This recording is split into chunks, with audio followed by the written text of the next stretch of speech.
Hey there, it's Lacy J from Space Bear Media, the makers of Lost in My 40s. Did you know that you can go to spacebearmedia.com right now to access all our content, including our weekly video pre-shows where your hosts ponder ethical questions related to the week's episode and answer some fun questions just for, well, fun.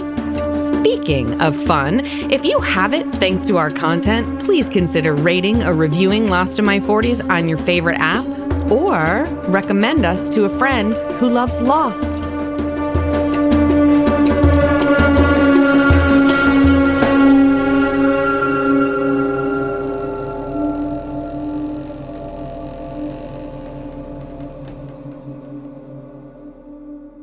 Hello, everybody. Welcome back. Lost in My 40s, Season 2, Episode 13. It's another Sawyer one. This week, Christy's going to give it to us. And first, you think I'm going to say, Ben, give us the power rankings, but I'm going to slip something else in there today. If you guys at home listening and you're not watching our pre-shows, could you fucking stop it and just go there and do that? Shame.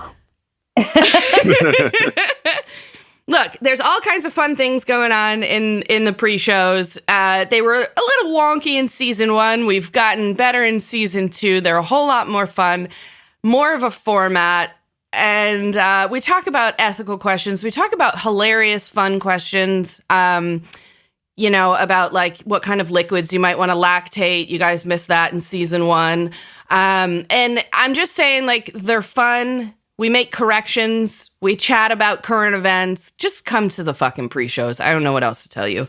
All right, Ben, could you please tell us where our power rankings ended last week? Yes, I will, and I won't abuse our listeners as you just did. So we left off with Mr. Echo in a commanding lead with 114 points. His closest competitor is Locke with 63 points, and then it's another big gap back to Kate with 37, who's in third place. The bottom of the barrel is it's a little tighter. Every other character. Yeah. Pretty much. Yeah, basically every other character sort of. We managed to still have Charlie actually in the bottom of the barrel. So that's one of the first times that I think we've seen him. He's been in the bottom three before, but I don't think we've ever seen him at the very bottom. No, yeah, no. But that's what baby napping does to you, I guess. Yeah, I mean, exactly. And just behind him in second place is Randy douchebag nation. With Mr. Koopa in third. Alrighty, one more thing before we get started. I just want to say thanks again to Ado and Dave for being here with us last week. That was an absolutely wild, fun episode. And sneak preview, guys, it's got me with some ideas for Season 3. So hang in there, because more to come on Lost in My 40s. But we will be recording on location in Ireland. That would be nice. Well, actually, I guess they'd have to invite us. No. Listen, Christy, tell us about Sawyer and his long con. Are you okay? All right. Yeah. All right. Well, we are at day 57 on the island. And the episode opens up in the hatch. Jack and Locke are taking guns from the Halliburton case and putting them into the vault. There's a bunch of Virgin Mary statues up in there. Up in there. Well, and it's funny because Jack's like, well, should we just, keep the heroin in the statues or take it out? And Locke's like, I'm superstitious. If you want to break 7 Virgin Marys, you go right ahead. Oh, I would do it. Yeah, I would do the heroin. I am trapped on a fucking island. You better believe I am going to be chasing the dragon all over the fucking place. What the hell else do I have to do? Survive. Well, Locke has also changed the combination to the vault. And Jack asks Locke for the combination. Locke says, I'm going to go ahead and assume that you're asking me because you're worried that I might fall off a cliff or something. That it would be irresponsible for just one of us to have access to this room. Sorry, my screen just went blank. Oh, well, the rest of that sentence is, rather than this being an issue of trust. Yeah, I love this scene. Several things to say here about this. You go right ahead. First off, Locke, you know people fall off cliffs, and you may soon be a sacrifice that the island demands. That's one. Perhaps. Two, it doesn't matter the reason that he wants this, whether he trusts you or not, or whether or not you think he's going to fall off a fucking cliff. A single point of failure for having all of the heroin and all of the drugs in a locker. It's not acceptable to have one person who knows that. It's just not acceptable. Of course it's stupid. Of course it's stupid. But the point of this line isn't to ignore those kinds of things. It's just to annoy the fuck out of Jack. Yeah, that's what he's doing. He's just being a smartass. This part of this season is very much like Locke and Jack. Man of science, man of faith. Going at it. Oh yeah. Whose dick is bigger? Yeah. Right, pissing contest. Which one do you think? Yeah. Which one do you think? You think Locke's hung like a horse? I imagine it. So yeah. I think Jack's bigger. Do you? Really?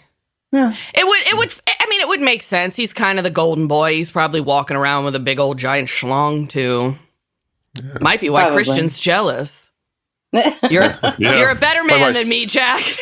Damn it, probably son. Why Sawyer's jealous. Sawyer's like operating with a Tootsie Roll down there. Yeah, 2 inches. Oh. Yeah. No, he's not. No, excuse me. We'll talk about that more in the next paragraph. All right. Christy, is your screen back? Yes. Okay. So anyway, Locke and Jack agree that they should both know the combination, and neither one will open the vault without consulting the other one. Yeah, right. Yeah. Sure. Yeah, right. Yeah. Locke then suggests that Jack should probably lock up the medication as well. Jack asks why, and then the scene cuts to Sawyer. Before we cut to Sawyer, can I just say, I don't know what it is. No. Every scene with Jack and Locke in season 2 just makes me wet. I can't stop. I have to look ahead. I might have had a threesome with those two again today. I can't remember. I'm so annoyed by the two of them. I love it. I love their dynamic. I love the way that they're so passive aggressive with each other. I find it hilarious. But it makes me so uncomfortable. Neither of them really make it into my top 3 when they're like this. I'm always just like, so you guys together this way are sort of useless. No, I love it. Yeah. Derek, they make you wet too. Yes. At least the front of my pants. No, yeah, that's just you just drank too much and pissed yourself. Yeah, there you go. All right. Okay, so we have Sawyer walking back up from the ocean on the beach from swimming, but this time he's wearing his boxers instead of going commando. Maybe he was a little embarrassed when Kate saw him walking out from the cold ocean. Yeah, with his Oh yeah. Then it's cold. Yeah, the water was cold. That's it. That's it. I was in the pool. I was thinking the same thing. This is why I work on my chest so much. Tell her about shrinkage. Yeah. Kids, watch Seinfeld. You'll understand. Kids watch Seinfeld. Yeah. Kids. Right. So Jesus. anyhow, Sawyer's coming up from taking a swim, and he sees Charlie setting up a campsite, and Sawyer just is such a dick sometimes, and he's like, well, now look who had to relocate to the suburbs. I mean, come on, that's fucking hilarious. Yeah. That's funny. I thought it was funny. Yeah, Charlie's ignoring him. Sawyer continues about how Claire got to keep the house and how, making Locke hit him, getting Locke to hit him was like getting Gandhi to beat his kids. That's the truth. Yeah, it was pretty funny. Charlie's trying to ignore him, but instead he just points out, well, Sawyer, Jack's ransacking your tent right now. Yeah, and Sawyer's like, what the hell? So he goes running up and he's like, what the hell are you doing? Jack accuses Sawyer of taking things from the hatch. Sawyer's like, no, I was just taking back my stuff. You guys took it from me when I left the island. Now that he's back, he's just taking his stuff back. And Jack's like, you know what? The medicine belongs to all of us. Sawyer says, you don't want to do this. And then Jack questions whether Sawyer is threatening him. And Sawyer says, last chance, Doc. And Jack walks away with the medicine. Last chance, Doc. And then we get the lost title screen. And like at this point, I'm thinking, oh, really? What are you going to do, Sawyer? And then the rest of the episode answers that question. Uh-huh. Yeah. Yep. Yeah, it's a pretty wild ride. Yeah. So flashback number 1, Sawyer is in bed with a brunette. He pulls the same stunt. And he's like, I'm late for an appointment, jumps up, grabs the suitcase, accidentally opens, money falls out. And the woman is like, are you serious? She's like, you just happen to have a suitcase full of money, which just happens to have a broken lock. It's pretty great. Can we stop for a second, though, and talk about how this is Joni Stubbs?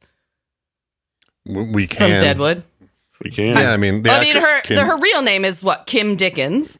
Kim Dickens. Yeah, I never saw Deadwood. Dickens. Oh my God, either. She was in that. I haven't seen it either. That the second Walking Dead show too, the Fear the Walking Dead. She was in that one.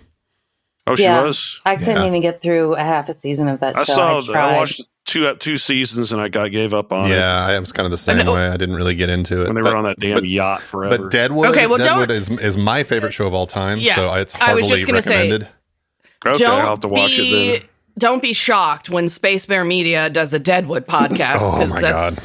See, now I'm wet. Is it complete? Like, is the whole series complete? Oh yeah. It's only three. It's only 3 seasons. It's only 3 seasons. It was canceled, unfortunately, by HBO. So it never has a resolution. Then it's one of those. Yes and no. And they do have the film now. The movie came out a couple years ago. Where it was they finished written by some David of the Milch, and David Milch is one of my favorite writers. And even if they had given him 10 seasons, it probably would not have really resolved. He's not big on resolution. It's not a resolve kind of thing. It's like anything that he writes is just sort of a capture, a moment in time. Yeah, just a moment in time. There's no beginning, no end necessarily. But it's a great show, and this actress, Kim Dickens, plays Joni Stubbs, who is like the head prostitute in charge, basically. Yeah. And it's in one of the saloons, and it's a great role, and she's awesome. So continue. She plays a madam in Sons of Anarchy. She was a madam in this one, basically. Essentially, that's what she's a madam. Well, she's not a madam because she doesn't own... Well, actually... That's not true. That's right. She opens her own whorehouse in the course of the show and becomes a madam, as opposed to working now you're at giving the away. saloon. Now you're giving away spoilers. Oh, you're right. That's it. Ruined it. Don't even watch. Just forget it. Yeah. Completely worthless. Right. All right. Fuck. So, anywho, in this show, she's telling Sawyer that he is an idiot for trying to pull one over on her. Yeah, she's pointing out the con. She's like, this is how you were going to, execute it and everything. And he's like, look, you got me. Good for you. No harm, no foul. She's like, you should have done your homework. I didn't get anything in the divorce. But then she's like, I want you to show me what you do. She wants him to train her how to be a con man. And she's really seductive about it. Yeah. Showing. This has got to be, Sawyer's got to be like, what? Yeah. Cool. Yeah. If I was him, I would have been suspicious. The first time I saw this, I thought she was an undercover agent. She was going to bust him later on. That's what I thought, that she was like a cop or something, and she was entrapping him. But did the cops actually fuck their people they're trapping? I mean, I guess so. Some must if you're undercover. I know they do drugs and stuff like that. You have to when you're undercover narc and stuff, right? On South Park, they do. Oh, well, then obviously that's reality. Yeah, I used to think that if you asked a prostitute if she was a cop, that if she had to say yes, but that's actually false. Yeah, that's a lie. That's Hollywood stuff. So, anyways. Glad none of them were cops. Oh, my God.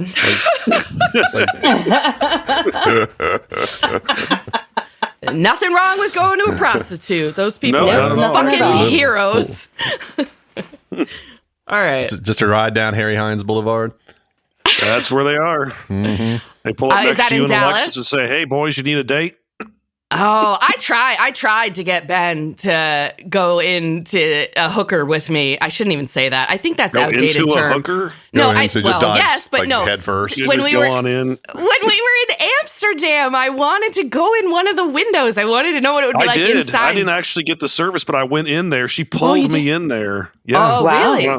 Well, she told me, she goes, 50 euros, which is about $80 back then. And I go, for what? And she goes, everything. I'm like, holy crap. Wow. Reasonable. I tried to get Ben to do it. Yeah. He wouldn't. Well, here's hundreds. Next time we go, I'm going to see a prostitute. I should have. We just didn't have enough time. Well, I didn't need much time. Probably need 2 minutes if that. She was hot. I mean, she was really hot. That's why it's only 80. Oh, yeah. That's why it's only 80 euros.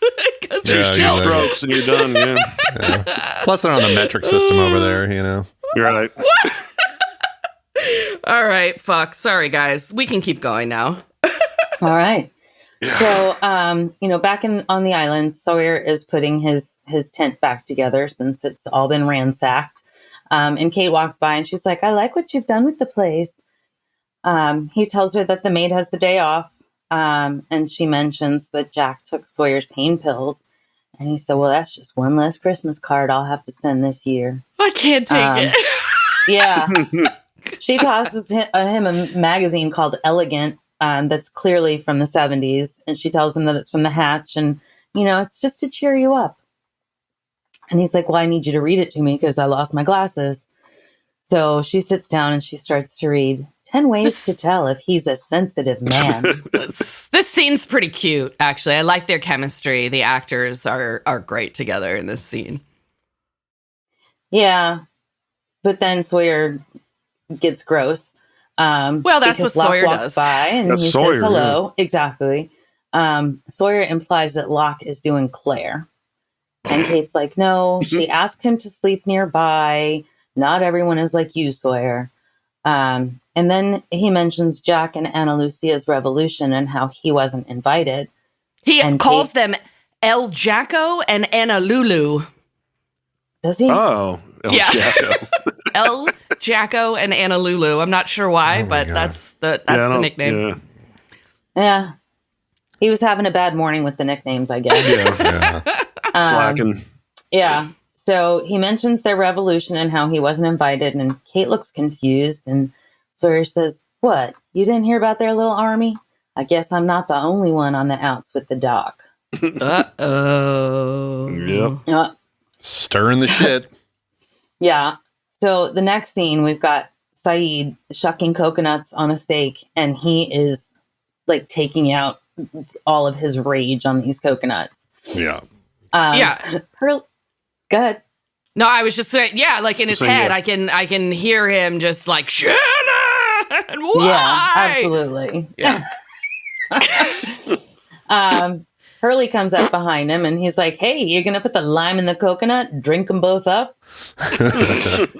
And Saeed is like, go away. He says, what do you want, Hurley?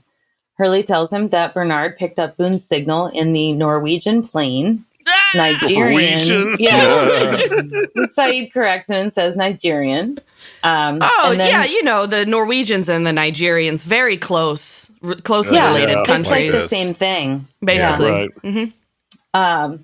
So Hurley presents Saeed with the radio that Bernard had. Saeed is underwhelmed, and he's actually really kind of rude to Hurley. He's like, a little glorified walkie-talkie. And Hurley's like, well, can't you switch the blue wire with the red wire and make it stronger? Hurley. Yeah. Saeed's like, no, that's a waste of time. And Hurley's like, I'm just trying to cheer you up. And Saeed is like, I don't need it. So this reminds me of the scene where Hurley was out there with Jin, and he'd brought the fishing poles out, and Jin was like hitting rocks with a golf club or something. He was like, hey dude, let's go fishing or whatever. And it's the same kind of deal. He's just trying to make people feel better. Yeah. He's the mayor of Islandtown. That's right. True that. Fun time Hurley.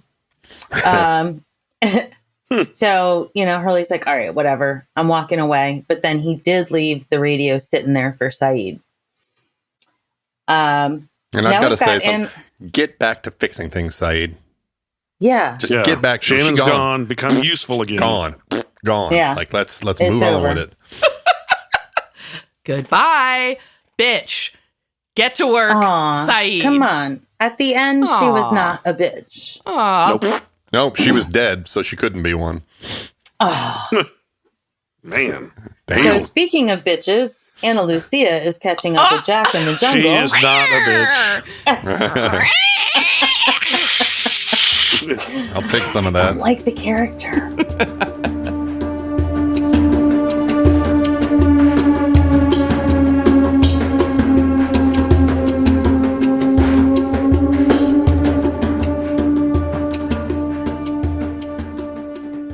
So she asks him if he got the combination from Locke. And Jack is like, yeah, I did. And Anna says, nice. I didn't think it would be that easy convincing your pal to give it up. That's the nice thing about you people. You're not scared enough. Kind of on her side there. Kind of on her side there, because the backenders went through some more rough stuff than the originals. Yeah, no shit. Yeah. I mean, they haven't been as threatened. I mean, Ethan was trying to, kill them all one by one and broke every bone in that man's body. Yeah. So she's talking about, their little army, and she's like, I don't think that we're getting anybody to join because everybody here thinks they're safe. And Jack is like, no one here thinks that they're safe. So Jack's kind of walking away from her, and she asks him for the combination, and he kind of gives her a look, and she's like, I'm just kidding. No, she was not kidding. No, of course not. So now we've got Sun working in her garden. The Once again, wearing white clothes. Yes. Yeah. She's always wearing like white jeans or whatever when she's on her knees in the garden. Somehow they're always white. Well, that way, Jin can tell her to go wash up and she can show her boobies to Michael. Oh. That's true. That's true. Oh. Where is Michael, by the way? I don't feel like I've seen him. He ran off. He's wandering around. Yeah. Oh, that's right. That's right. He took off. He took off after he read something on the computer screen that none of us could see. That's right. Oh, yeah. That's right. And then he got up, Carl, and he took off. I wonder if he just had some sort of other acting engagement during this period. Could be. I think we told you we started rewatching The Walking Dead because we hadn't made it past like season 3 or 4 or something the first time we tried to watch it. But we make fun of it. We say Carl so many times on this podcast, we just kind of started rewatching it. And now, even if the scene is horrible and zombies are eating people, the second somebody says, Carl, we just bust up laughing. Yeah. It doesn't matter what's happening on the screen. I'm going to rewatch it once it's over because I quit around season 7, I think. Yeah, so we're in like season 5 or something at this point. Well, by the time this airs, who knows? We'll be done with it. But it's we can already see it's getting repetitive in season 5 or 6. But I'm committed. I'm committed to getting through it this time. So, anywho, Sun's in the garden in her white pants. White pants. Yep, down on her knees. Whoa. Giggity. I'll take her there. Yeah. She starts hearing rustling in the jungle, and ominous music is playing. Her face looks a little bit alarmed. And then here comes Vincent bounding out.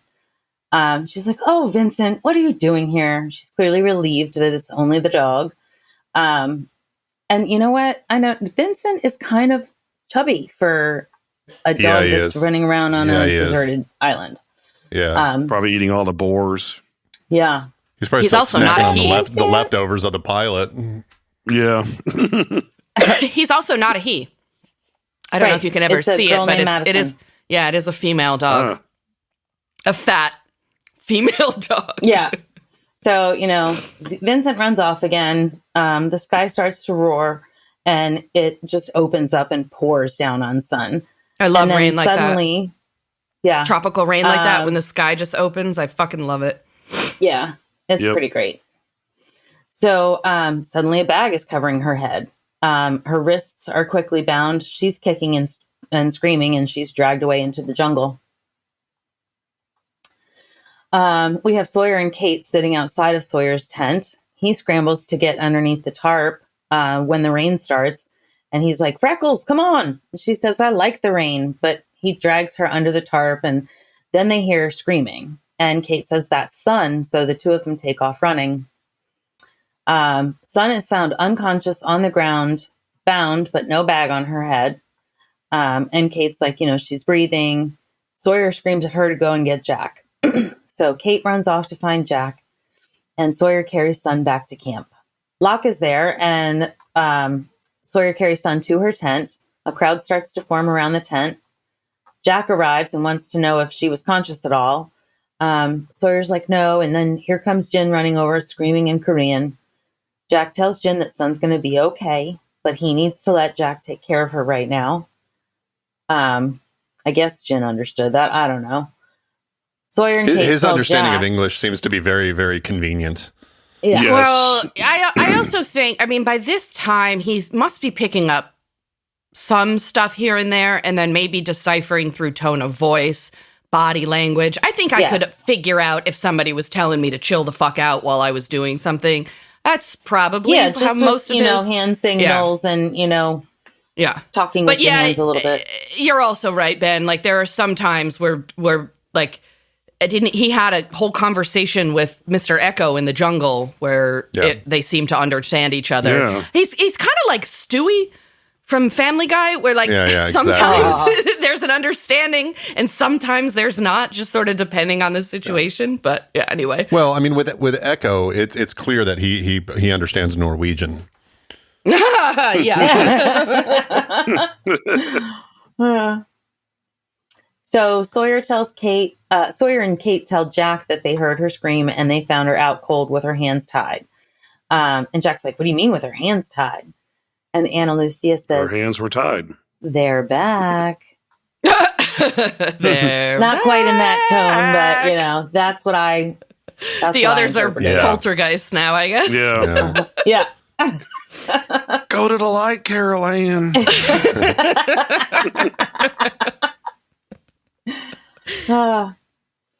So now we have Locke, Jack, Anna, Kate, and Sawyer all in a circle on the beach arguing about what happened to Sun. And he's like, Locke says they told us they would leave us alone. And well, John, it looks like they broke their promise. Jack snaps. There's Locke me. I'm juicy again. I love it. They're so silly. It's ridiculous. You like it when Jack calls him John. Oh, I do. So Locke's like, we really don't know what happened. And Jack doesn't seem to care. Anna wants to go take a look around the garden with guns.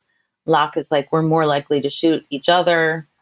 Which is, hello, like he says that they're all standing in a circle and she's like, oh, I want a gun. And he just mentions casually, no, we're more likely to shoot each other. Like, remember, Ana Lucia, that time that you killed someone? Yeah. Remember how that happened? One of the things, speaking of Jin understanding things, when they were all in the tent with Sun and she's knocked out, he starts saying gun. Gun. Yeah. Gun. Well, I think that happens in a second, actually. There's a different scene. Yeah. But yes. Either way, yeah. So Jack is like, let's wait until Sun wakes up so that she can tell us what happened, and then we'll do something about it. And Locke's like, that sounds like a plan. Everybody walks away, and, Kate and Sawyer are just kind of staring at each other on the beach. So they're now walking through the jungle, and Kate tells Sawyer that the others don't usually leave a trail. Sawyer's suspicious about what happened, and he's like, it would be impossible for Sun to have gotten away. Like, she doesn't weigh 100 pounds soaking wet. Yeah.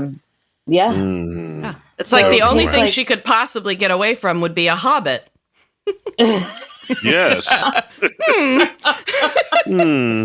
Interesting. But then Kate's like, it is possible. If she felt like she was fighting for her life, whatever. Sometimes women can overpower people, but most of the time not.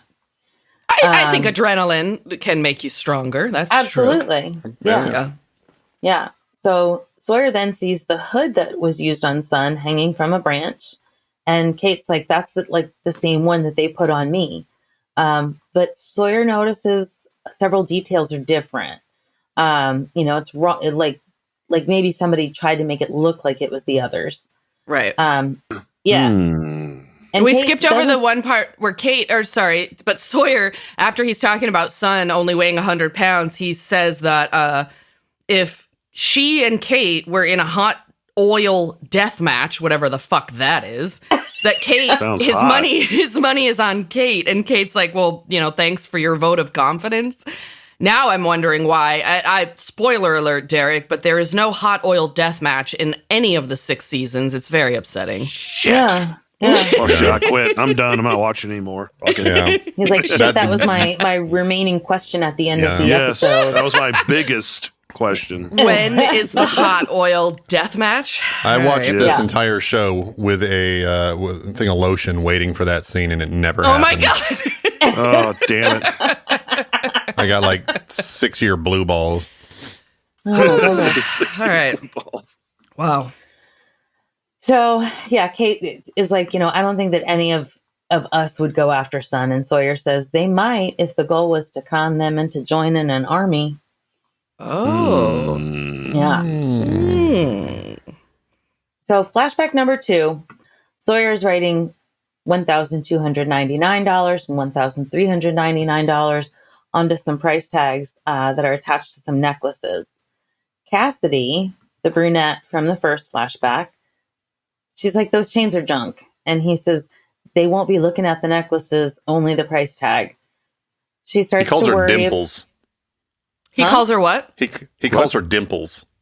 Oh, yeah, you're right. He does. He's got freckles, dimples. So, this is obviously his term of endearment. He picks out a facial feature and just focuses on that. I'm both. I have freckles and dimples. So do I. Yeah. Well, then you're frimples.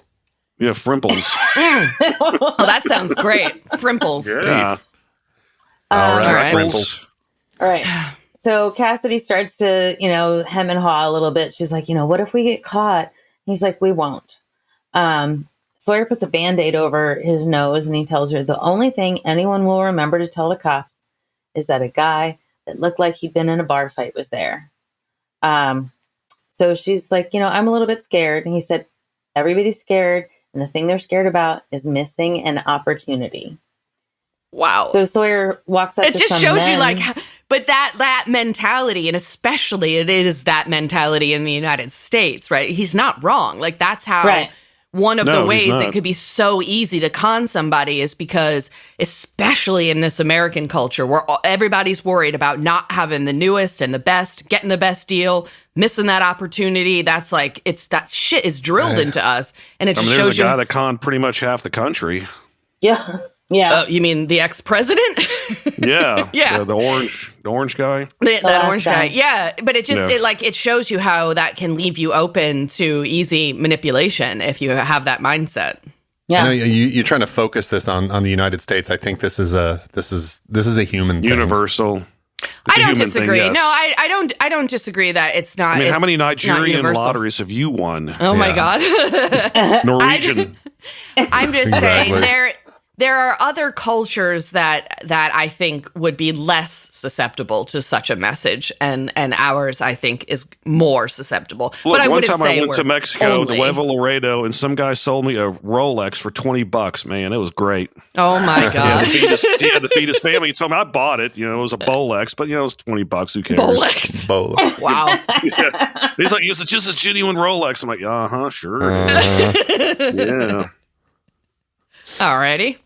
All right, so Sawyer approaches some men outside of a gas station. He, unrolls the velvet carrying case and he's like, hey, you guys want to buy some necklaces? And, they hesitate because, they're like, well, where'd you get them? And he's like, where'd you think? So he's obviously he doesn't try to deny. Stolen. Yeah. Right. He wants to act like they're stolen because then it makes it even more real that they're worth something and they're not fake. Right. Is that they were stolen. Yeah. Yeah. So Sawyer's like, fine, I'll go somewhere else. And Cassidy approaches and she asks for the price. And he says, $100 each. So she says, I'll take the $1,200 one and the $1,300 one. And she hands over a couple $100. So now the men are like, well, maybe I should reconsider. And they start buying jewelry from Sawyer for their wives. One of them's like, they love their jewelry. And then Sawyer and Cassidy share a little bit of a smile. Can you imagine them trying to pull this con today? Everyone would be like, do you what's your Cash App? You know? Yeah. Do you take Venmo or PayPal? Do you take Bitcoin? Yeah, around here they do speak. They used to sell speakers out of white vans. I don't know why. In I'd be at Dallas? the gas station. Some guy would walk up and say, I got these great speakers. You know, they're fresh off the truck. Yeah, you stole them off the truck. But Yeah. Isn't that what that means? Fresh off the truck? Yeah. pretty much, yeah. Oh, boy. So we're back on the island. Yes. Jack is taking Sun's pulse, which he tells Jen is strong. Jen's holding her hand, and Jack tells him that she's going to be okay. So Kate is standing outside the tent and wants to know if Jack thinks the bump on her head is from someone hitting her. And he's like, I don't know. Such a stupid question. So then Kate's like, It is. how well do you know Anna Lucia? And, you know, he doesn't say Real anything. well, So she baby. just keeps going. Yeah. And She's like, a filthy bitch. ooh. Oh, my God. So, yeah, she just keeps going, and she's, you know, echoing what Locke said earlier about the others promising to leave them alone. And Jack wants to know who she thinks did it, if not the others. And she says, like I said, how well do you know Anna Lucia? They just kind of stare at each other for a minute, and Jack walks away. So I think he's pretty offended by her train of thought. You think so? I wonder if he was annoyed that Kate was seeing making something sense. that Kate was seeing something that maybe he didn't. That was how I read it. That's where he how was I like, read it "Oh as shit, well. something going on in this camp I don't know about," and that pissed him off. That's always what pisses him off when he doesn't. When he or Locke are both the same way. When they don't have full control over something, or something's outside their realm of like intake, they get like snippy. And I think that's kind of what it was. Pissed off about the army. Yeah, exactly. Right. They're both like middle school girls sometimes. Mm-hmm. Oh, definitely. So now we cut to Jack and Anna walking on the beach.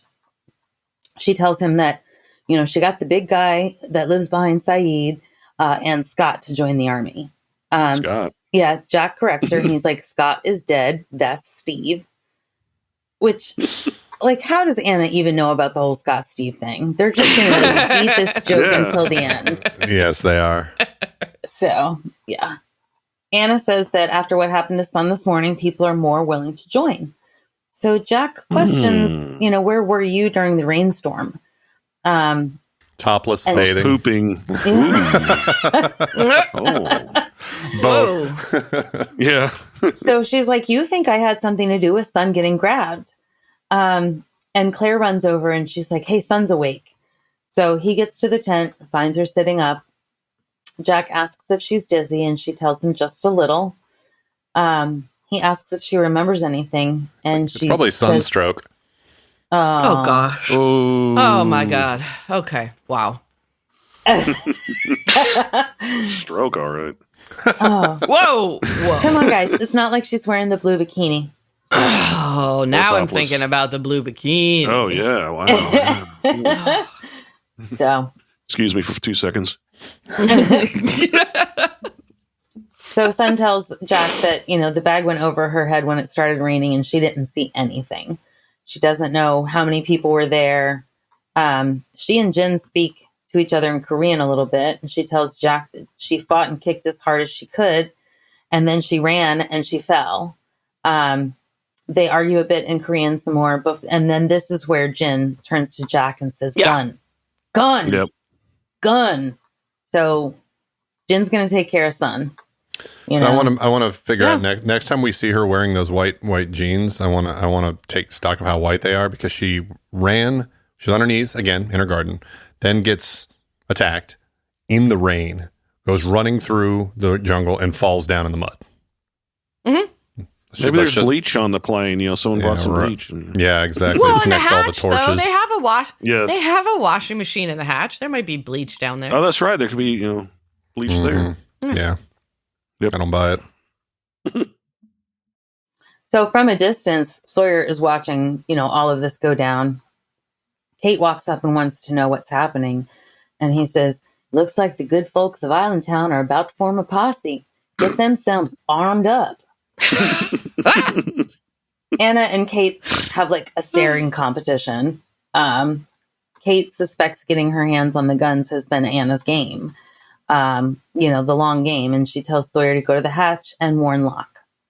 One of the other things Sawyer said after he called him a posse is that he said, hell, I wouldn't be surprised if Jack didn't find that horse of yours and start leading the charge in a big white hat.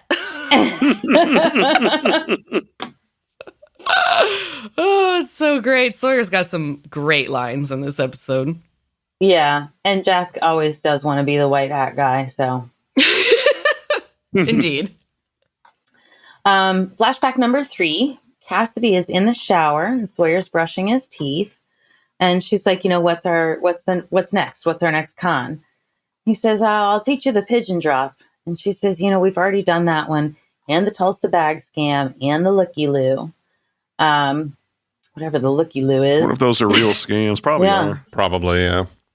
So she wants to do a big con. And he corrects her and he says, a long con. Long. Giggity. Yeah. He says, but, if you're going to do a successful long con, you have to make it, you must get someone to ask you to do something like it's their idea. If it's not their idea, but it's not their idea, it's your idea. Sorry, I got a little jumbled there. That's all right. None of that matters, though, because, you've got to have money. And they don't have any money. And then she's like, well, I lied about not getting any money in the divorce. And fucking idiot tells him that she has $600,000. Ouch. He's like, well, forget the con. Let's take the money and drink mojitos on an island until we go toe up. Hell yeah. 600,000 is just not that much money. It's really that's isn't a chunk. anymore. On the It's a right chunk, island but it is. You go to the South Pacific, 600,000 is going to last you a long-ass time. Yeah, it's not going to last you 2 people the rest of their lives, though. Unless your life is really short. It's like, let's just drink ourselves to death. Maybe that's what he meant. Yeah. That's kind of what he said. It is sort of what he said, yeah. Well, yeah. Well, it's like drink mojitos on the island until we go toes up. Okay, there's a couple ways you can look at that. We're going to drink mojitos and we're going to enjoy our long life until we die, or we're going to drink and do nothing else until we die. Yeah. Suicide by mojito. All right. I guess it's a thing on some islands. Right, it must be.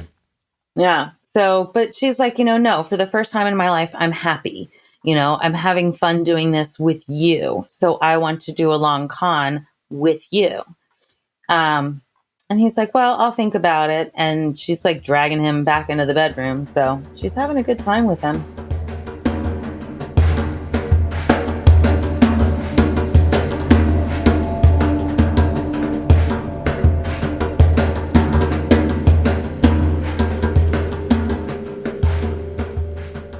Hey, Ben. Yeah, babe? Got any special occasions coming up that you need a card for?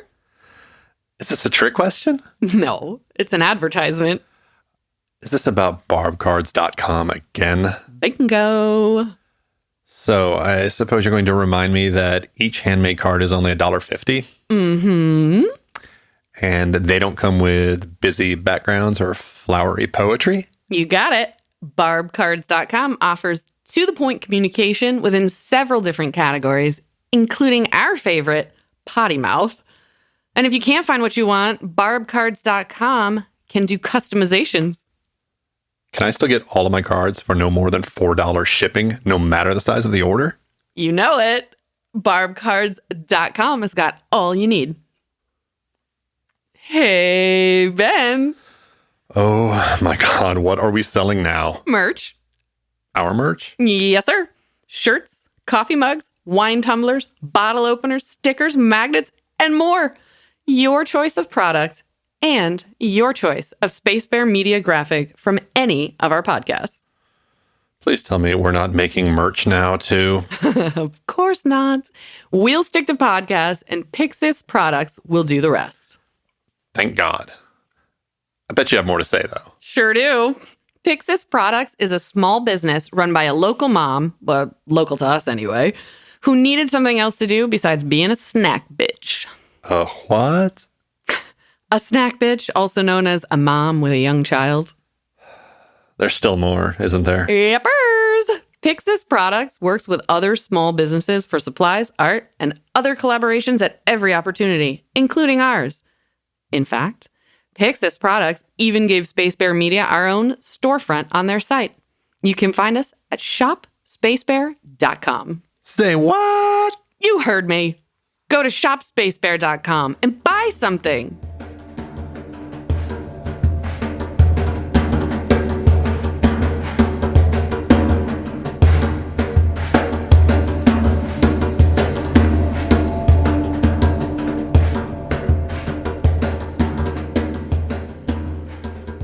Down in the hatch, Look is Locke. Lock. Look. Is looking through a booth. book. The looky loo is a con where Locke just pops up out of nowhere and steals their money. Lock in the box. He pops out of whatever small container he's been hiding in. Exactly. But no, Locke is looking through a book called An Occurrence at Owl Creek Bridge. And Sawyer comes in and he apologizes for interrupting whatever it is that Locke is doing, because there are books strewn all over a ping pong table. And Locke says that he's alphabetizing. Hilarious. Sawyer says, oh, sure. Son gets attacked in the jungle and you figure it's a good time to start the damn Dewey Decimal System. Good thinking. But you can see that Locke is actually looking through the pages of each book like there might be something hidden in them. And also, how antiquated is the Dewey Decimal System? Like, you couldn't even say that on a TV show today because people wouldn't know. Like, the half of everyone younger than us probably wouldn't know what the Dewey Decimal System is. When was the last time you've been in a library? I mean, like a public library? Yeah, it was pre-pandemic, but I used to go. I go every 4 years to vote, or 2 years. That's about it. Anyways, we vote at schools. Oh, in Washington, we vote strictly by mail. You know, one of those liberal plots. No. Even pre-pandemic. So Mickey Mouse voted? I stuffed so many fake ballots last time. Oh, man. yeah. It was incredible. Yep. I voted for Biden. They keep fighting that here. In fact, in Texas, they're trying to make it harder to vote for people. Yeah, of course they are. Because they can't stand anyone that's not a white man to have any fucking power. It's ridiculous. Yep. Yeah. Anyway. Yeah. So Sawyer tells Locke that he's here to warn him that Jack is on his way over to get the guns and he is not alone. He says the whole camp is pretty shook up about what happened to Tokyo Rose. So number one. Okay, you go number one. I have something to say. You go number one and you just told her to piss herself? Nope. Okay. Tokyo Rose is not number two. Tokyo Rose is not a fun fact at the end of the show, but I do have a couple things to say about it. So go ahead. And then number two, she's Korean. Right. That's true. Tokyo Rose doesn't fit. She's Korean. Okay, so not only does it not fit because you're thinking Tokyo equals Japan, but Tokyo Rose was an American. She was an American woman who was living in Japan, making propaganda again in World War II. But she was working with other GIs, and so the Tokyo Rose propaganda, they were being forced to make it by the Japanese, but the people who were making the propaganda, including Tokyo Rose, made it so over the top and so ridiculous in an attempt to sabotage the Japanese. And the Tokyo Rose, it's a whole awesome fucking story. But the point is, she is neither Japanese nor Korean. Tokyo Rose was a white American woman. So anyway. Yeah, I actually did a little Wikipedia when I read Tokyo Rose. I was like, well, what is this referring to? Because I also didn't understand when he had called her Betty. Well, right. Yeah. Right. So Locke wants to know, why Sawyer's telling him this. And Sawyer's like, because it'll piss off Jack. So Sawyer tells Locke to change the combination. But Locke's like, no, you watch the timer and I'll move the guns. How long till they get here? And Sawyer replies, Well, that ain't my problem, Hoss. It's yours. Hoss. See, now there's something that happens in here that I question, because Locke says to Sawyer that if Jack wants to get in, he'll get in. Yeah. How? Mm-hmm. How exactly? If you're the only one with the combination, how the fuck is he going to do that? I don't think he's concerned. No, I don't think he's concerned with imagining every contingency. I think he's just convinced that Jack is just as determined as he is, and he will find a way to do it. Well, no time to consider how. He's like, I've got to get the guns out of here. Which, of course, we know in the end was the worst fucking idea, but... Well, I'm just thinking about it from Locke's perspective. If he really wants, if there's this sort of power struggle going on, then he's granting Jack power just by doing that. He could commit to it and say, no, he will not get in. And he could actually probably do that because there's only really one or two ways into that safe. I don't know. Yep. Yeah. All right. Going into flashback number 4, Sawyer is sitting at a table in a diner alone. And the waitress comes by with a familiar voice and she sets down a steak sandwich and 2 beers. Another man enters and goes up to the table and says, "Oh, shucks, you got a beer for me?" Sawyer's like, order your own if you want one. So the man is a twat because he orders a beer, a plate of chicken salad, white meat only with no celery. What do you think? They're whipping it up from scratch when you ask that? No, fucker, that shit is made. It's got celery in it and you're going to eat it. Fuck exactly. You. But we hear from the waitress, "That's how we make it here, darling." Darling. And it's revealed that the waitress is Kate's mom. Dun, dun, dun. What? Mm-hmm. So the man and Sawyer talk about how he's managed to con the entire $600K out of Cassidy. But Sawyer's like, no, I can't steal her money because he's fallen in love with her. This guy is pissed. Bullshit. Oh, yeah, he's real mad. He's like, yeah, if she knew who you really were, she would hate you. And he's pissed. Sawyer's pissed off, and he says, "Enjoy your chicken salad, Gordy." Sawyer drops the money on the table for his bill and starts to walk away. And Gordy tells Sawyer that, he'll put a bullet in both their ears if he doesn't get paid. Yeah. Both their ears. So Gordy's furious, even though he has a ridiculous name. And he doesn't know how to properly order chicken salad. I know. Gordy is the least threatening name I can think of. Yeah, right. Yeah. Because it makes me think of a little skinny Will Wheaton. Will Wheaton? Oh, yeah. Yeah. Right. That's right. So in the hatch, the timer sounds and Sawyer opens up his eyes. He was apparently having a little nap. So he puts in the numbers as Jack and Jin show up. And Jack is like, "Well, why are you here?" And Sawyer's like, "1 second. I'm like this close to the high score on Donkey Kong."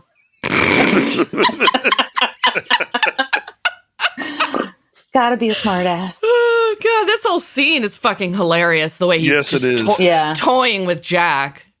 Yeah. They ask Sawyer where Locke is, and Sawyer's like, "He went out to the store for a pack of smokes." And Jack opens the vault and finds it empty. What? And he looks at Sawyer and he's like, Sawyer says, "Uh-oh, it looks like we've got ourselves a break-in. Who's going to call the cops?" Oh, God, it's so funny to look at his face and Jack getting Jack frustrated face. Oh, Jack, so great. Jack frustrated and pissed face. He wants to know where the guns are. And Sawyer's like, "I don't know. I was just here pushing the button." Oh, my Jack God. starts to lunge towards Sawyer, but Jin stops him. During this scene, they do several slow zooms on Sawyer. Yeah. I don't know. Did you watch that? And each time it was like the smoldering intensity thing. It just they cut away, they come back, they do it again. It was really, really funny. It's more like smoldering sarcasm, but yes. It's more like that's smarmy intensity. Schmarmy. Yeah, absolutely. Smarmy. So now it's nighttime on the beach. Locke is sitting near a fire. And Jack runs up and demands to know where the guns are. He's like, "We had an agreement." And Locke says, "An agreement that you were about to violate." The crowd starts to form around Point them. 1 for Locke, not wrong. Yeah, exactly. A crowd starts to form around them, and Jack keeps asking Locke where the guns are, and Locke is pissed that Jack is willing to, just hand out guns. And he asks, how much time before there's another accident? And Locke even says that he feels guilty for teaching Michael how to shoot because now he's run off and might be dead. So Jack starts demanding guns. Locke tells him no. Jack demands guns again. And then we hear pop, pop, pop. 3 bullets go off. Sawyer walks into camp. What? Jack is like, you gave him the guns? The look on Locke's... No, I hid them, and you can see that Locke... The look on his face. Yep. Yeah. He's like, wait a second. So Sawyer walks up, and he decides to deliver a monologue. That's right, Jack. He's as stupid as you are. You were so busy worrying about each other, you never even saw me coming, did you? The look on Kate's face. Yes. Yeah, she is shocked. She is like, oh my God. Yeah. He's like, how about you listen up? Because I'm only going to say this once. You took my stuff while I was off trying to get us help, get us rescued. You found my stash, you took it and divvied it up. My shaving cream, my batteries, even my beer. And then something else happened. You decided these 2 boys here were going to tell you what to do and when to do it. Well, I'm done taking orders, and I don't want my stuff back. The shaving cream don't matter. Batteries don't matter. The only thing that matters now are guns. And if you want one, you're going to have to come to me to get it. And he looks over at Saeed and says, oh, you want to torture me, don't you? Show everybody how civilized you are. Go ahead, but I'll die before I give them back. And then you'll really be screwed, won't you? New sheriff in town, boys. Y'all best get used to it. I call total bullshit. I call total bullshit. This is a dumb fucking move. Yep. I don't know. Dumb Everybody move. thought, is Sawyer the smartest guy? I don't know. Yeah, well, this is the acme of stupidity. Like, you have to sleep. You need other people's help on the island. This whole go it alone thing, especially trying to do it this way forcefully, it's just so dumb because all you do is fall asleep, then somebody grabs you, and then you get tortured. Yeah. But is he going it alone? Yeah, they say, oh, are you really going to die for this? We can test that. Yeah. I think it's a really stupid idea. I think Sawyer just does not know how to, he doesn't, well, he says as much at the end when he's talking to Charlie. It's like he just doesn't think that he can be any better than this. Yeah. This is just, this is who he thinks he is, and he doesn't know how to be any other way. Yep. Yeah. So, flashback number 5. Cassidy is sitting at her kitchen table with a suitcase full of money. Sawyer walks in, and he's looking really agitated. And then he confesses to her that outside in that black car is his partner, Gordy. And, if I don't walk outside with this briefcase in the next 2 minutes, we're both dead. What's Gordy going to do? I was going to say, Gordy. She said, Gordy? I ain't afraid of no Gordy. I eat pieces of shit like Gordy for breakfast. Yeah. So she's clearly confused, and he tells her point blank, you were our mark. You're the long con. And she's like, oh my God, get out. And she starts punching him. Yeah, she's because that was the only thing that was long with you. Tootsie Roll. It was cold. Yeah. And then he's like, everything that happened between us over the last 6 months was real. And now Gordy's going to kill us because I refuse to steal your money. So he's moving the money from the suitcase to a duffel bag. He's like, go out back through Evan's yard. There's a rental car parked out front. Drive to Sioux City. Check into the Sageflower Motel. He hands her the duffel bag and tells her to wait in the hotel. Watch TV. I'll be there in the morning. She's like, well, let me pack a few things. And he's like, no, you have to leave now. And they both say, I love you to each other as she leaves out the back door. On the island, Sawyer is polishing a gun, and Kate comes up and she's like, how did you find where Locke hid the guns? And he says, a magician never tells his secrets. God. Well, now she's, wised up, and she accuses him of playing her. She's like, you knew that I would go to Jack, and ask you to go to Locke. And he says, now how in the world would I know that? So he's still denying that he had anything to do with the attack on Sun. And Kate is just yelling at him. And she's like, why do you have to do this?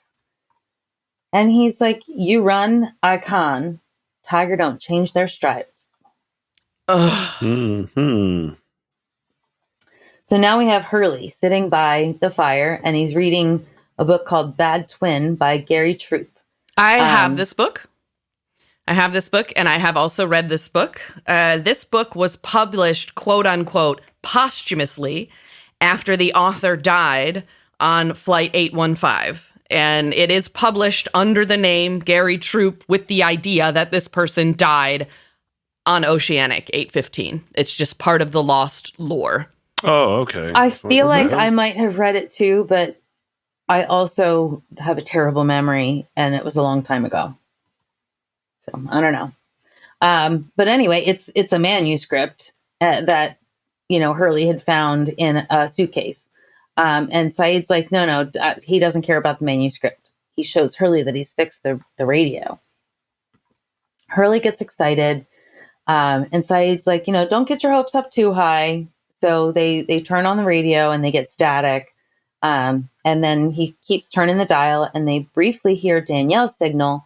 And then another signal comes in, and they hear, that was the old classic, Just a Sittin' and a Rockin' by Duke Ellington and his orchestra, featuring Cootie Williams on the trumpet. Up next on WXR, the You gotta say it Orchestra. like this, like the old timey, like up next on WXR, the Glenn Miller Orchestra with Moonlight Serenade. The Glenn Miller Oyster, yeah. Wait, what? Which I absolutely love this song so much.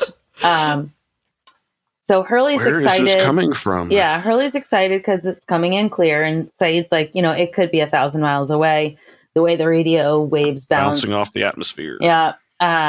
So he's like, it could be coming from anywhere. And Hurley says, or any time. Excuse me? And then he goes, just kidding, dude. And they sit there listening to this beautiful song. Foreshadowing.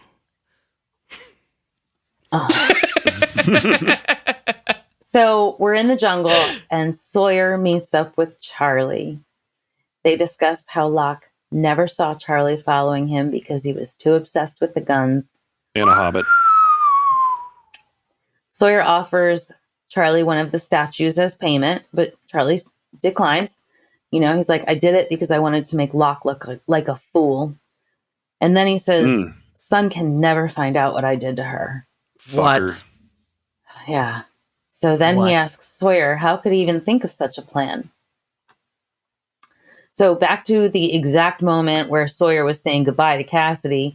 She's leaving out the back door. He walks out the front door, gets into the car's passenger seat. We can see that there's no driver. And Sawyer counts 1 sugar plum fairy, 2 sugar plum. What? No, he doesn't. He says Mississippi. He says Mississippi. Oh my God. Sugar plum fairy. I just really wish that he was counting in sugar plum fairies. Oh, fuck. Yeah, so he counts to 5 Mississippis. And then he gets back out of the car, goes back into the house, and he pulls out the actual duffel bag filled with money from under the table. Bastard. Yeah. On his way out the house, he picks up a photo of him and Cassidy together, and he stares at it for a minute, and then he puts it face down. Back on the island, he just says to Charlie, I'm not a good person, Charlie. Never did a good thing in my life. And Charlie walks away. Lost title screen, end of the episode. But Lacy loves Charlie. I do love Charlie. Mm-hmm. I don't love Charlie in this episode. No, I don't either. I love Charlie overall in the overall show. I love Sawyer as well. He's a pretty big shit right now. He kind of redeems himself as well. Actually, I like Sawyer better than Charlie, but... Yeah, I mean, this is fucking bad. Last week he's kidnapping babies, and now he's kidnapping Sun. So, yeah, not good. Yeah. It's also really sad that that's what Sawyer thinks of himself. Yeah. So...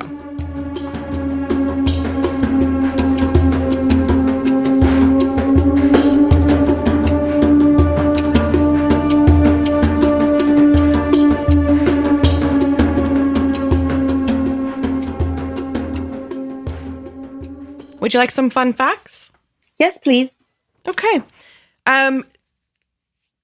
This episode begins a Lost in My 40s literary series. At least the next 4 episodes are about works of literature found in the show. Could be more than that, but I only have the next 4 prepared. And I found it coincidental. I went through and I did all of them and then realized, oh, wow, I picked out literature. So this week, we're going to talk about An Occurrence at Owl Creek Bridge. So An Occurrence at Owl Creek Bridge is a short story by the American writer and Civil War veteran Ambrose Bierce. It was written in 1890, originally published by the San Francisco Examiner in July of that year. And it story is set in the Civil War. And here is the crux of the story. It's known for its irregular time sequence and twist ending. Bierce's abandonment of strict linear narration in favor of the internal mind of the protagonist is an early example of what's called stream of consciousness narrative mode. And it's a method that attempts to depict the multitudinous thoughts and feelings which pass through the mind of the narrator. Author Kurt Vonnegut wrote in 2005, "I consider anybody a twerp who hasn't read the greatest American short story, which is An Occurrence at Owl Creek Bridge by Ambrose Bierce. It isn't remotely political. It is a flawless example of American genius."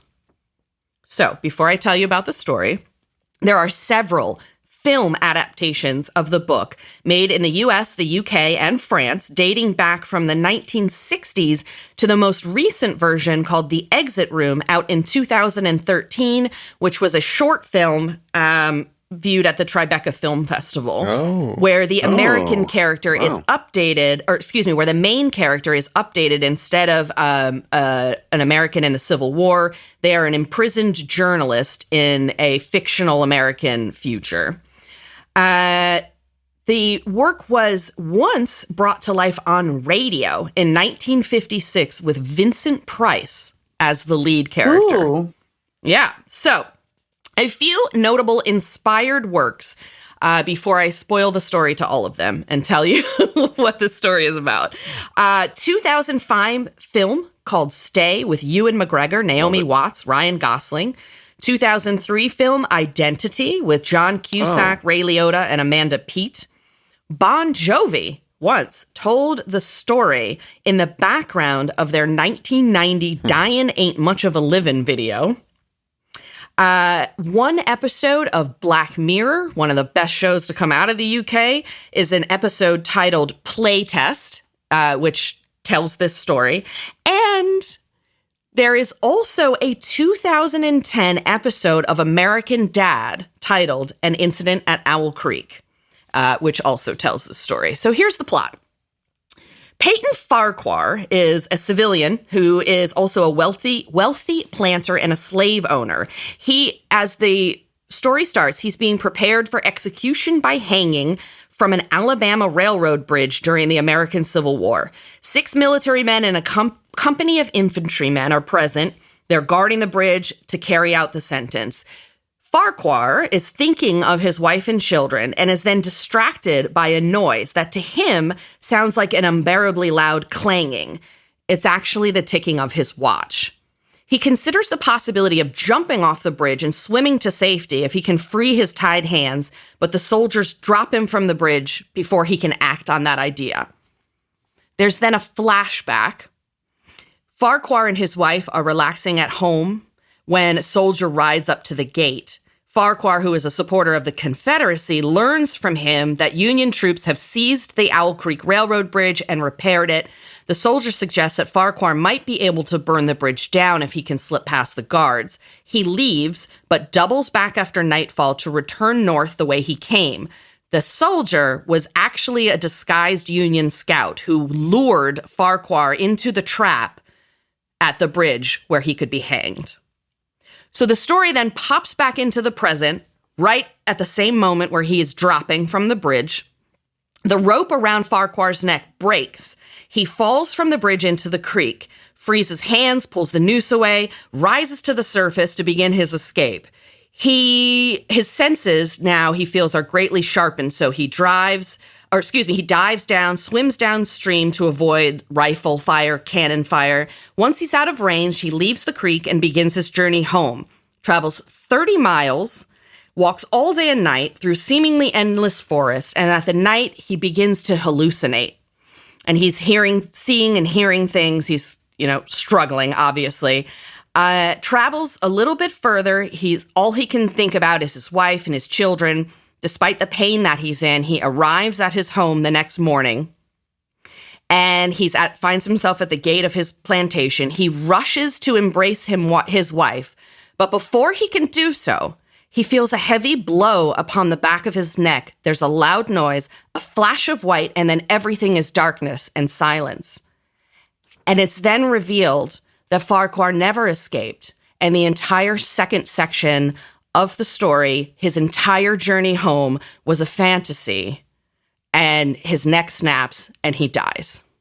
I seem to remember seeing an adaptation of that in school at some point.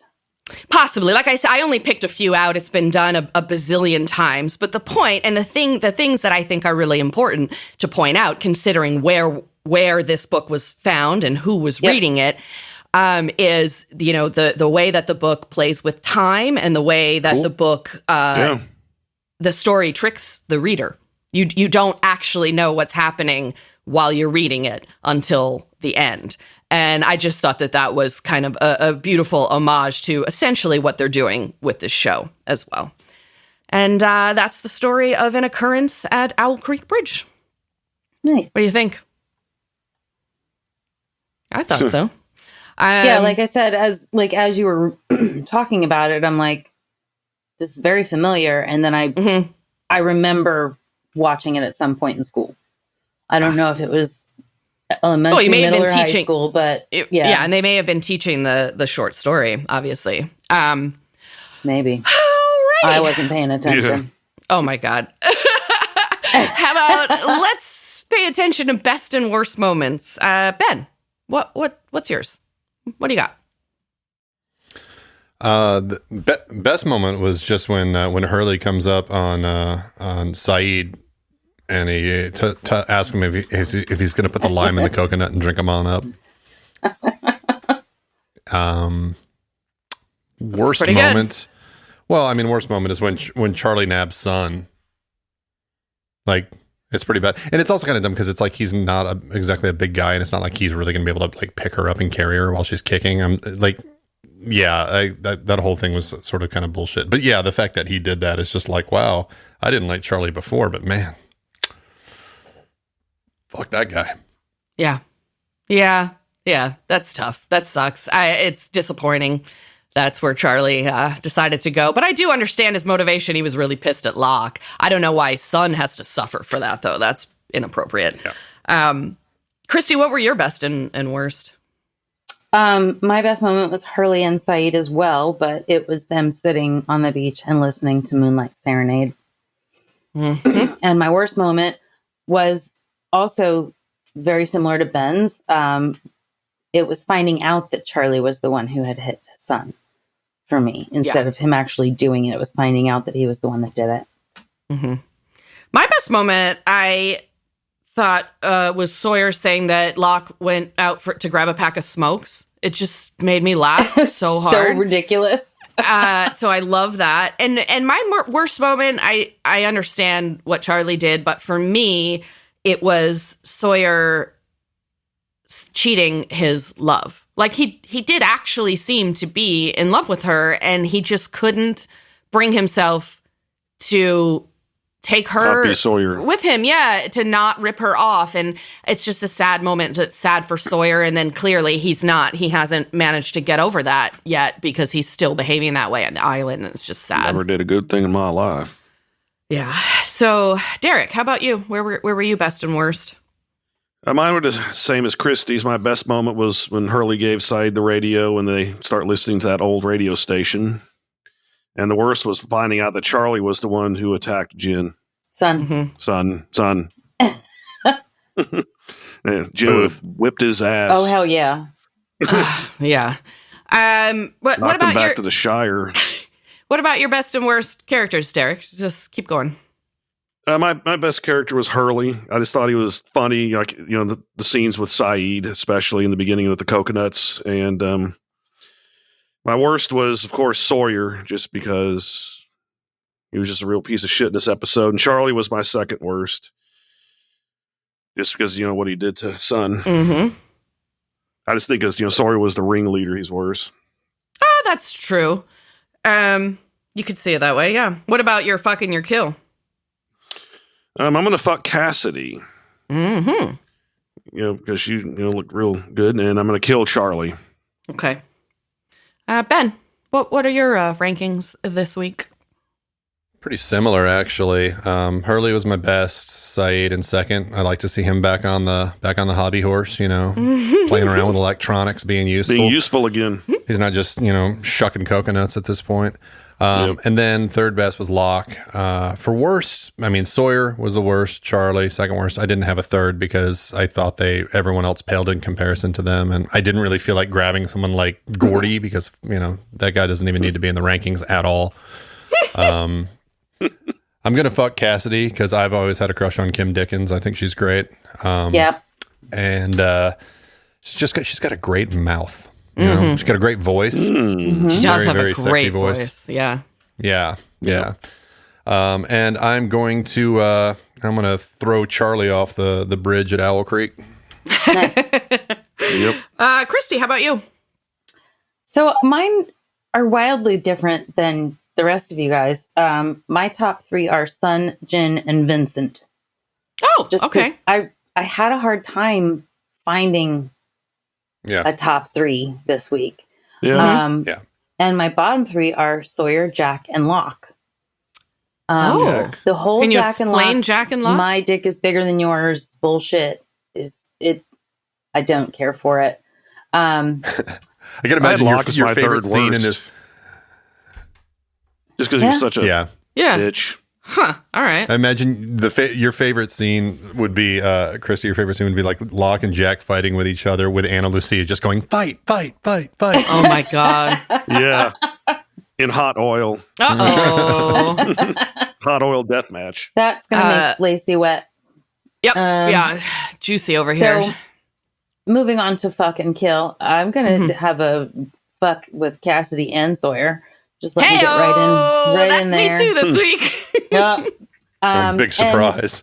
And I had to put shock there. I had to put Sawyer. Sawyer was number one worst, and then I had to put Jack and Locke there because they were both like the same level of worst. So I'm going to kill Charlie. Since I couldn't fit him into my bottom three, he's definitely in the kill slot. He's very small too, so you think he would fit in there, but oh my God, you can just slide him on in there. Mine. I have some similarities to yours, Christy. My best characters: Hurley, Saeed, Jack. Hurley because lime in the coconut, that was the best. Saeed working hard post Shannon, and then trusty Dr. Bronze. He's always trying to do the right thing, even if he's fucking obnoxious about it. Worst characters: I had Sawyer, Cassidy, and Kate. Here's why. Sawyer, obvious reasons, but Cassidy, because who just like fucking decides to up and randomly be a criminal one day? I don't get that. I don't know what the fuck you're doing. And Charlie did. He assaulted Son. I guess. But Kate, and then Kate let herself be manipulated by Sawyer. And I think she should have been smarter than that. And so I got mad at her. I'm having a greased up hot oil deathmatch sex fest with Sawyer and Cassidy.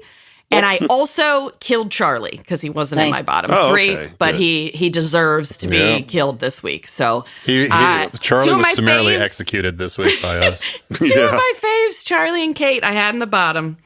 Benjamin, why don't you update us? I will update us. Yeah, I mean, really not a whole lot of movement here because a lot of the characters who were where they are, we're not even in this episode. Mr. Echo, one, hasn't moved, but still way ahead of everybody else. Mm-hmm. We still got Locke in second place. He's got 62 points, barely moved at all. And then in third place, it looks like we have Hurley emerging into the lead. It's about time Hurley's floating around the top of the ranks. Up there. He was sitting there for a little bit this season. He and Helen were there, but I'd like to keep him toward the top. You want him on top. Yeah. And so the bottom of the barrel, Charlie has dropped, and he's dropped off a cliff. He's got a commanding lead of the shit pile. Charlie's the new Shannon. 50. He is. Yep. He is the new 59 negative points. Behind him, we have surprise, Randy. Douchebag Nations. And in third place, we still have Mr. Koopa. I don't know why I keep saying it like that. I don't either, but that's okay. I just like saying Mr. Koopa. Oh, boy. All right, I'm going to start with my final impressions today. It was awesome to see Joni Stubbs. I'm glad it's not the last time we see her in the show, but it'll be a little while before we see her again. But it's awesome, great actress. I love that they cast her in this role. Everybody just needs some Dickens. That's all I'm saying. Okay. That's right. Super sad that Sawyer is the bad guy again. I think he made a terrible fucking choice. But I get it. You know, we need the conflict on the island and in the camp, and Sawyer's there to provide that, I guess. I think it was a well-written episode, the way that it showed us, while explaining the long con, they were long conning us, the audience, along with Kim Dickens, Cassidy, Joni, whatever her name is. And I do have down here in my notes, God, I don't remember Charlie being this awful. I do recollect, overall, Charlie is one of my favorite characters, but I think I had kind of forgotten or maybe blocked out the fact that he kidnapped Son. But I do feel like overall, this is a pretty good episode. We have some power shifts here and there. You're seeing the struggles around camp. And I liked it. I think it was one of the better Sawyer episodes, actually. Cool. What about you, Christy? I liked it a lot for a lot of the same reasons. The whole, fact that it was a long con episode in more ways than one. It was very, very cleverly written, because the whole time we have no idea. And then at the end, it's like, boom, mic drop.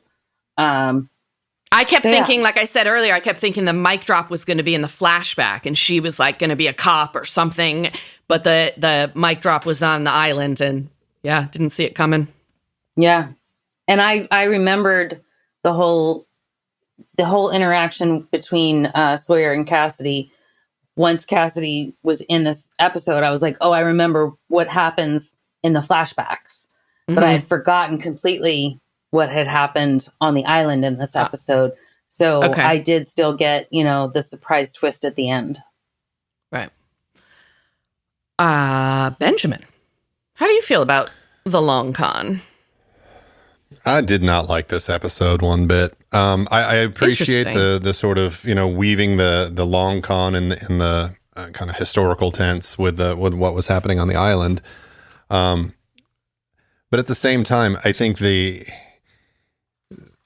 first of all, the entire idea of Charlie just saying, "Hey, I'm gonna go beat a woman over the head and drag her off so that I can get back at Locke." It's bad plan. Yeah. It's fucking ridiculous. Like that is not something you would do. That's not something that anybody who wasn't going to be put down like a fucking dog would do on that. I don't know. Like I feel like it's he's over in a dark top. place right now. Yeah, I get that it's over the top, but like you have to consider what Charlie has gone through, and like he's not handling. He has no control over what was happening in his last episode and losing his memory and acting like a fool. Sure. And that's completely out of control. And now he's losing his connection with Claire, and that's completely out of control. And like in his brain, the only thing that he could control was like this jab at Locke. And it's a stupid fucking idea. But I think as far as it not making sense, I can see it. I can see how he got there. It's just unfortunate. I think it's ridiculous, and it's one of those things where I feel like it was injected, and same thing with Sawyer at this point, like him coming back. I'm the sheriff, all that stuff about him doing this It was completely over the fucking top. And I feel like what was happening was they were at a point in the show where they're like, hey, we need a little more intrigue before we start to dive into the next series of characters and all those kind of arcs that happen. I felt like they were in sort of a quagmire right here, and they were trying to spice things up. I think they went too far. I think both of these storylines were kind of dumb. Okay. I mean, I appreciated, it's a Sawyer episode, so you got a lot of him and hawing and doing all his fun, clever things. But all in all, other than Kim Dickens being in this episode, I really didn't like it. Okay. I think that at the end of Sawyer's monologue, when he was like, there's a new sheriff in town, he really should have put the marshal's badge. Yeah, he should have put the marshal's badge on his shirt and been like, there's a new sheriff in town. So Roscoe P. Coltrane. Right. Yep. And his dog Oh, my Flash. God. Oh, boy. God. All right, Derek, why don't you tell us what were your final impressions and what lasting questions do you have from this week? Yeah, it was an okay episode. I mean, we do learn more about Sawyer conning people out of money, before, he was on the island and he ends up conning them out of their guns. And, Charlie was in on it and, assaulted his son, which is a completely douchebag move, just to, like Ben said, just to piss off Locke. So, yeah, I mean, I don't think it really moved the plot along that much other than moving the guns from the hatch over to Sawyer. Yeah. But my biggest question is, where or when is that radio station broadcasting from? Oh, you picked up that when, did you? It's like really like old music, and it sounded, All right, Derek. Let me tell you that kind of stuff is going to be answered a little ways down the road. Not next week, but next week, it's going to be season 2, episode 14. It is called One of Them. It's a Saeed episode. It's a Ben episode. And we meet one of the most prolific characters of the entire show, Mr. Henry Gale. We'll see you next week. Bye. Bye. Bye. Say bye, Ben. Bye. Oh, my God.